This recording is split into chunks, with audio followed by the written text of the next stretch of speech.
driving their kids, particularly through sports, you know.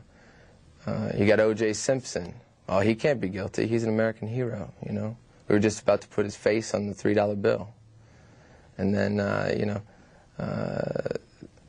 this Ray Caruth guy, this NFL wide receiver, just charged with murdering his pregnant girlfriend. You know, people, did they ask why? Why'd he do it? You know, no one cares why, you know. Ray Lewis, this NFL linebacker, charged with a double homicide in Atlanta on Super Bowl Sunday, the most violent day of the year, with the most expensive commercial time, of course. He's out on bail. You know, he's charged with murdering 2 people, and he's out on bail. You know, you got Charles Manson sitting in prison for conspiracy, sentenced to death, and you got this other guy walking the streets because he's a sports hero. One story that really struck me and got me thinking about this was a few years ago. There was this teenage punk rocker kid who was run down in an IHOP parking lot by a white jock and his girlfriend in Dad's Cadillac. And this boy died because he looked different, and he was run down by a drunk piece of shit that hated him and had always picked on him. And it was a situation where you've got 6 kids who, you know, got their noses pierced, and you've got 30 jocks who are the popular kids at school, and they're picking on them. They're calling them fags. They're calling them whatever. So this thing happens. This guy kills this kid and is clearly guilty. You know, his guilt is admitted. And guess where this all-American athlete is? He's in college. You know, the jury felt the punk rocker deserved to die because he looked the way he did. And not only was he killed, but then in the trial, he was killed again because they, you know, criticized his lifestyle because he didn't, you know, wear a Tommy Hilfiger shirt and khaki pants, you know.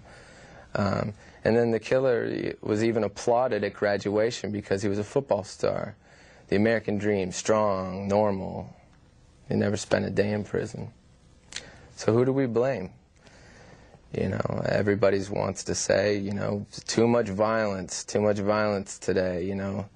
Did anyone forget about the Civil War or the Bible or Shakespeare? You know, violence isn't brand new. And I don't even think seeing violence is the problem. I think there's a more serious problem that seeing violence as a solution to solve a problem is what is sending a bad message to kids growing up. You know, even going back to a Western, the hero kills the villain, saves the day.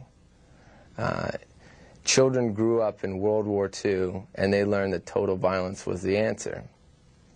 And I think that that's where, you know, a dying culture began, and a dying culture kills everything that it touches. You know, so these kids grew up learning this. They pass these values down with pride. We won the war, but you know, damn that Hitler, genocide and all those terrible things he did. You know, forget if you know, we dropped the bomb, but that's different. You know, we're Americans and we believe in God. So that's where they kind of create what I like to call the God Band-Aid.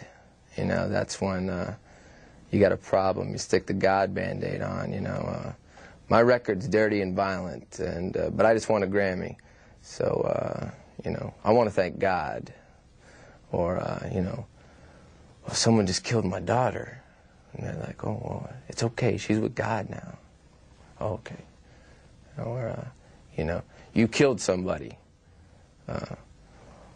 But I believe in God now, so, you know, it's okay. Then all the other people with the God Band-Aids see that. And they go, oh, he's like us. He's okay. Let's let him go.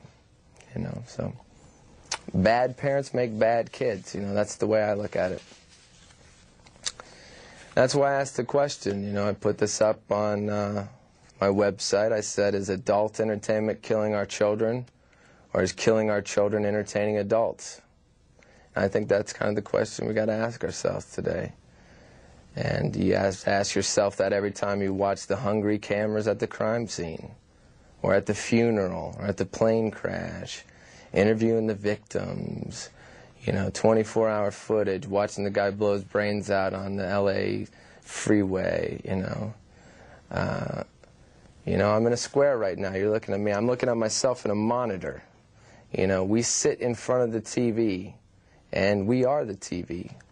We're a copy staring at a copy, at a copy, at a copy. It's like the guy on Jerry Springer, who is always looking at the monitor to see if he sees himself. And that becomes a loop, because you see it and you see yourself again and again and again. So, eventually it's a Xerox that's so degenerated, we don't know which came first. And that's where we are. That's what I'd like to leave you with.